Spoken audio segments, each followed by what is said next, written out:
வணக்கம் நிகிதா. ஆசிய கோப்பை தொடர் தொடங்கியதிலிருந்தே இந்தியா பாகிஸ்தான் போட்டி மீதானதான் ஒரு எதிர்பார்ப்பு உலக ரசிகர்களிடையே இருந்து வருகிறது.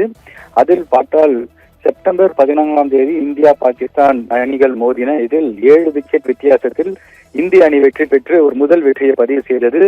இந்த வெற்றிக்கு பிறகு எப்போதுமே இரு அணிகள் வீரர்கள் கைக்குலுவது வழக்கம். ஆனால் இந்த போட்டியில் சூரியகுமார் யாதவ் தலைமையிலான இந்திய அணி வீரர்கள் வெற்றி பெற்றதும் பாகிஸ்தான் அணி வீரர்களுடன் கை குலுக்குவதை தவிர்த்து விட்டனர். இது ஒரு பேசு பொருளாக மாறியது.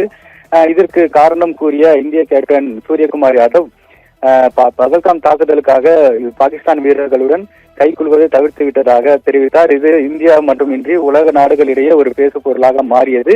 இதனைத் தொடர்ந்து கடந்த ஞாயிறு, அதாவது 21ஆம் தேதி மீண்டும் இந்தியா பாகிஸ்தான் அணிகள் மோதின. இந்த போட்டியிலும் இந்திய அணி 6 விக்கெட் வித்தியாசத்தில் அபார வெற்றி பெற்றது.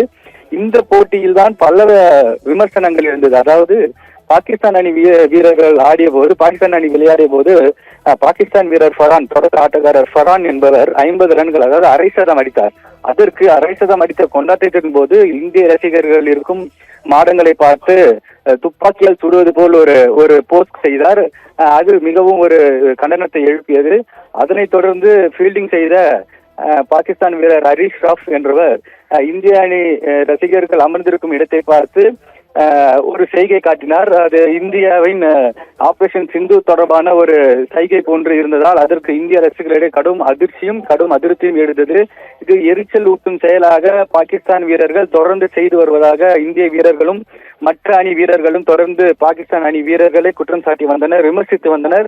ஆனாலும் பாகிஸ்தான் அணி திருந்துவதாக இல்லை. ஏனென்றால் அந்த போட்டி முடிந்த பிறகு இந்திய அணியின் கேப்டனும் பாகிஸ்தான் அணி வீரருமான சாயித் அஃப்ரிடி செய்தியாளரை சந்தித்தனர். அப்போது சூரியகுமார் யாதவ் ஒரே ஒரு வார்த்தை தான் கூறினார்: எங்களுக்கு பாகிஸ்தான் அணி எதிரி அணியும் கிடையாது, எங்களுக்கு இணையான அணியும் கிடையாது.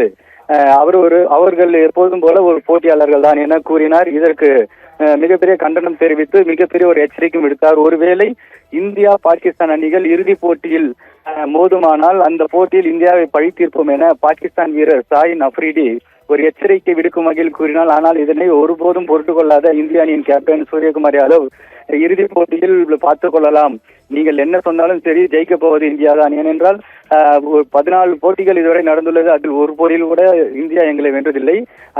இந்த இறுதி போட்டியில் மற்றும் என்ன ஆக போறது, களத்தில் சந்திக்கலாம் என சூரியகுமார் யாதவ் ஒரு வார்த்தை தெரிவித்தார்.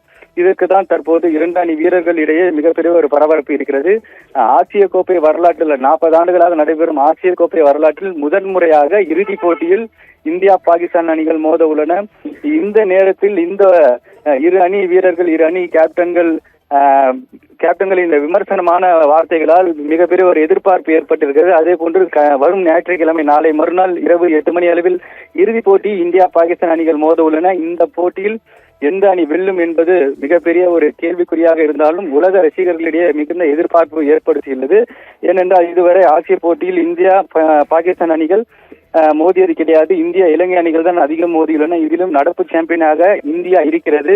ஆனால் பாகிஸ்தானின் வாய் கொழுப்புக்கு இந்திய அணி வீரர்கள் வரும் நாளை மறுநாள் 8 மணி அளவில் பதில் அளிப்பார்கள் என்பதுதான் இந்திய ரசிகர்களின் ஒரு எதிர்பார்ப்பாக இருக்கிறது. நிகிதா.